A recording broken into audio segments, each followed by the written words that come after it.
തിരുവനന്തപുരം ശ്രീകാര്യത്ത് കൊല്ലപ്പെട്ട ആർഎസ്എസ് പ്രവർത്തകൻ രാജേഷിന്റെ മൃതദേഹവും വഹിച്ചുകൊണ്ടുള്ള വിലാപയാത്രയ്ക്കിടെ നഗരത്തിൽ വ്യാപക അക്രമം. എൻജിഒ യൂണിയൻ സംസ്ഥാന കമ്മിറ്റി ഓഫീസിന് നേരെയും യൂണിവേഴ്സിറ്റി കോളേജിന് നേരെയും അക്രമമുണ്ടായി.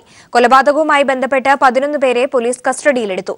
അക്രമങ്ങളുടെ പശ്ചാത്തലത്തിൽ മുഖ്യമന്ത്രി ബിജെപി നേതൃത്വവുമായി ചർച്ച നടത്തിയേക്കും. ശ്രീകാര്യത്ത് ഗുണ്ടാ സംഘം കൊലപ്പെടുത്തിയ ആർഎസ്എസ് നേതാവ് രാജേഷിന്റെ മൃതദേഹവും വഹിച്ചുകൊണ്ടുള്ള വിലാപയാത്രയ്ക്കിടെയാണ് വ്യാപകമായ അക്രമം ഉണ്ടായത്. വിലാപയാത്ര PMG ജംഗ്ഷനിലെത്തിയപ്പോൾ എൻജിഒ യൂണിയന്റെ സംസ്ഥാന കമ്മിറ്റി ഓഫീസിന് നേരെ അക്രമികൾ കല്ലെറിഞ്ഞു.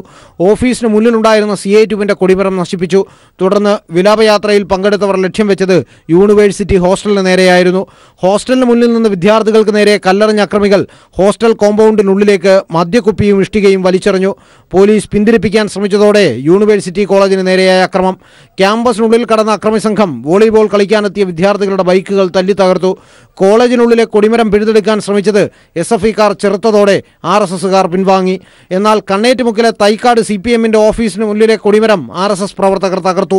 അക്രമം വ്യാപിക്കാതിരിക്കാൻ പോലീസ് മുൻകൈയെടുത്തതുമൂലം വൻ കലാപം ഒഴിവായി. RSS നേതാവിന്റെ കൊലപാതകവുമായി ബന്ധപ്പെട്ട് 11 പേർ പോലീസിന്റെ കസ്റ്റഡിയിലുണ്ട്. ഇതിൽ 10 പേർ നേരിട്ട് കുറ്റകൃത്യത്തിൽ പങ്കെടുത്തവരും ഒരാൾ കൊലപാതകികൾക്ക് അഭയമൊരുക്കി കൊടുത്ത വ്യക്തിയുമാണ്. ഇവരുടെ അറസ്റ്റ് രേഖപ്പെടുത്തിയ ശേഷം കോടതിയിൽ ഹാജരാക്കും. മരിച്ച രാജേഷും പ്രതികളും തമ്മിലുള്ള വ്യക്തിപരമായ സംഘർഷങ്ങളാണ് കൊലപാതകത്തിലേക്ക് നയിച്ചത്.